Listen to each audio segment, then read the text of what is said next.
In episode 6, June and Moira are very concerned. While June does trust Commander Lawrence, she doesn't at the end of the day know exactly where they're headed. And she has to convince Moira, yeah, don't worry, like he's good. But it turns out Commander Lawrence is fine. He's not turning them in. Once Commander Lawrence lets June and Moira out of the car, it allows June and Commander Lawrence to finally get into it. Like, Moira thanks Commander Lawrence for saving their life, but June says no, don't thank him, because she's still pissed off about what happened with Hannah. She blames Commander Lawrence. And Commander Lawrence knows that, so as soon as he hears her attitude, he says, they knew exactly what you were going to do. There was nothing I could have done. And when June says, you could have stopped them, he yells back, you could have stopped Eleanor. That makes June actually take a step back. She says, I don't expect you to forgive me for that, but he cuts in and says, I can't forgive myself. I mean, I caused this mess of this country, and these people are about to use my reforms against me. They're going to put me on the wall. And that comes as a surprise to both June and Moira. And he goes on to explain that the people that are acting like his buddies and Jezebels, they're planning on taking all this new Bethlehem stuff and blaming him for it, eventually killing him and putting him on the wall. That's when June gets a devilish look on her face and says, what if I told you by this time next week, all of them will be dead, and you will be the most powerful commander in Boston? At the thought of this, Commander Lawrence tells both June and Moira to get in his car. He drives them both to his house, and he's planning on storing them in the basement for the time being while hearing the plan. And once he does, he tells June, you have to be absolutely sure that you're going to get all of them, because it's like a hydra. You cut off one head and 3 pop up. They are almost caught by Naomi, who hears a commotion going on in the basement, and she comes to try to investigate it, but Commander Lawrence stops her before she's able to get to the room with June and Moira.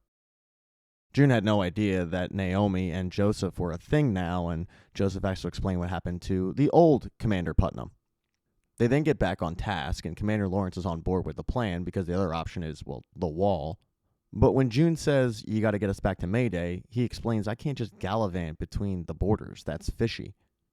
Either it's the pressure of the moment or the fact that he remembers he's a high commander. He turns to both women and says, okay, you know what? No, we got to go right now because the guy that I know that's at the border, he's about to get off shift, so get in the car. But both June and Moira aren't about to leave without the letters from the girls and Jezebels. They weren't able to get them because the guy that attacked them, he put the letters in a safe and they didn't know the combination. So June tells Joseph, I have to go back to Jezebel's. You got to get those letters for me. And he tells her he can't do it. They're on lockdown. But if Joseph can't get the letters for her, June has another person that might be able to. She asks to use Joseph's phone, and she calls up Nick and explains the situation.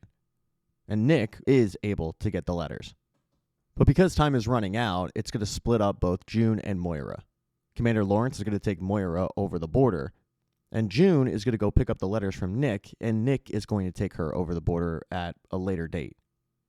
There is a slight issue, though, when Nick goes to leave Jezebel's. He is caught by Commander Bell.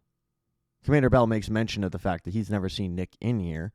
And Janine, who is with Commander Bell, says, no, he's in here all the time. He used to be with a normal girl. What was her name? It was like April or maybe May. What was her? What happened to her? Nick picks up on what Janine's trying to do, and he says, yeah, she got reassigned. She's fine. A little while later, he meets up with June, and he asks her, why are you dressed like a Martha? And she tells him, I'll explain in the car. Come on, let's go. But he stops her and says, Rose and her father are headed to D.C. I have the house for the whole night. Maybe you stay with me and go in the morning? June agrees that sounds like a better plan. It's probably safer.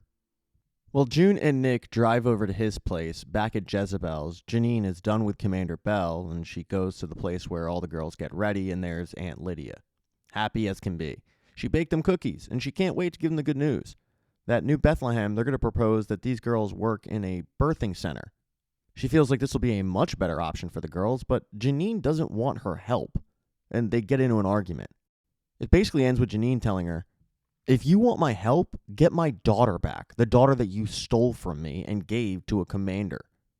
Obviously, Aunt Lydia can't do that. She's not about to do that. At one point, the argument actually gets physical, but Aunt Lydia leaves. Janine screams, and nothing's really solved. As for June and Nick, they have an issue. Because when Nick arrives back at his place, he sees that Commander Wharton is actually still there. He's not supposed to be. This is throwing a wrench in everything, and Nick tells June, stay in the car for about 5 minutes, and if I'm not back, then go to Serena's. That's really surprising to June. She had no idea Serena was back in town. But Nick assures her, you can trust her, she'll help you. So June waits. She waits about 5 minutes, Nick still isn't back, and she decides to trek on over to Serena's, and when she knocks on the door, Serena is shocked. I mean, not only is she seeing June for the first time in a while since that train, but she's seeing her dressed as a Martha. None of it really makes sense. When Serena asks June what the hell she's doing there, June can't exactly give the same answer she gave Commander Lawrence. So she tells Serena, I showed up to ask Nick if he would come and live with me in Alaska, be a family with our daughter. But he said he wouldn't. I didn't know where else to go, and I needed somebody I could trust. The conversation then gets into exactly what happened in the train, their last meeting, and Serena actually thanks June, acknowledging that she was about to be torn apart by an angry mob. June saved her. Even though she appreciates what June did for her, she's not off her high horse, and she gets the conversation back to June's fake request of Nick to join her in Alaska, mentioning how Nick has all these responsibilities, his wife is due in a couple weeks, and June's request for Nick to live in Alaska is pretty selfish. That then sparks a pissing contest between both women. And June tells her, look, I just need a place to stay until Nick can get me over the border. Nobody saw me. Gilead thinks I'm in Alaska, and by the way, you owe me. Serena knows that this is the case, so she goes and she prepares a bed for June. But then she gives her the good news that she's getting married. Not only is she getting married, she's getting married to Nick's future father-in-law, which is going to make Serena Nick's future mother-in-law, kind of. June does try to warn Serena that this act that Commander Wharton is putting on might just be that. It might just be an act. Because Fred wasn't always this evil person when Serena knew him. And if we're comparing Fred and Commander Wharton, yeah, Commander Wharton looks great, but it's compared to what Serena remembered of the last few years with Fred. June actually shakes her head and says, I really thought you wanted to change. You're still subjugating yourself to a powerful man. You're still going to work for Gilead.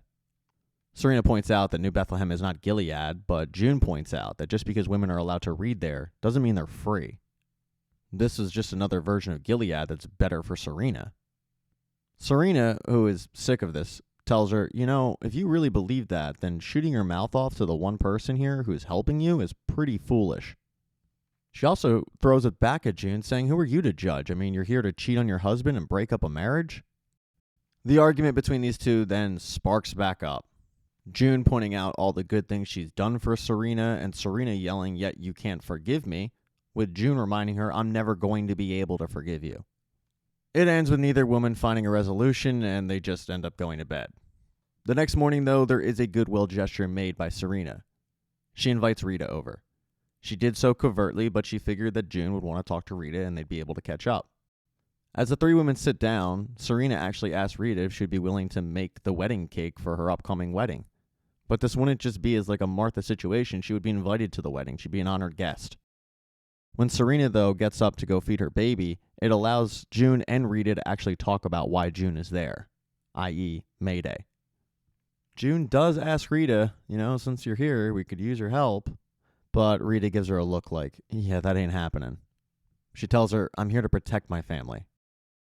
June understands, and she's thrilled that Rita was able to find her sister and reconnect.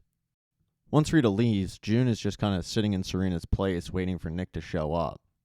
She does find a diary of Serena's where Serena is talking about the positives of the handmaid situation, which pisses June off because after all, Serena wasn't a handmaid, she wasn't raped. But before she can read more than a page, Nick runs in and tells her, I want to come with you. I have everything. I have the fake passports, the documents. I want to go to Alaska.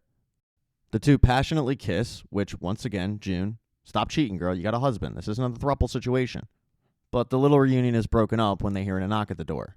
A knock they weren't expecting. And the knock is Commander Wharton. Serena comes downstairs. She sees both June and Nick. She tells them, you guys got to hide. And then she goes to let Commander Wharton in. And Commander Wharton is in a great mood. As June listens from a closet, she overhears Commander Wharton say that he was able to find out about a plan to massacre a bunch of commanders at Jezebel's. But then the dagger gets shoved in June's heart when she finds out that it was Nick who told Commander Wharton about this. Nick was kind of forced to, though. When he entered the house, Commander Wharton was waiting for him.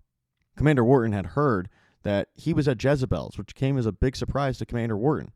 He wanted to know if Nick was cheating on his daughter, and Nick said, no, I'm not. But everything with Nick lately has been fishy.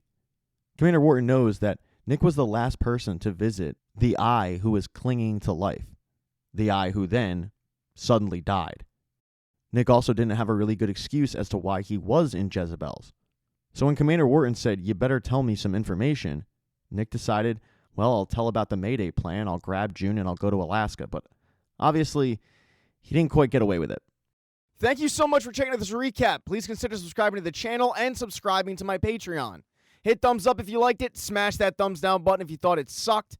If you left a comment, I don't get back to you. I usually don't check the comments unless they're like a super comment. Also, if you don't see the next video up on the end screen, not to worry, it'll be up in a day or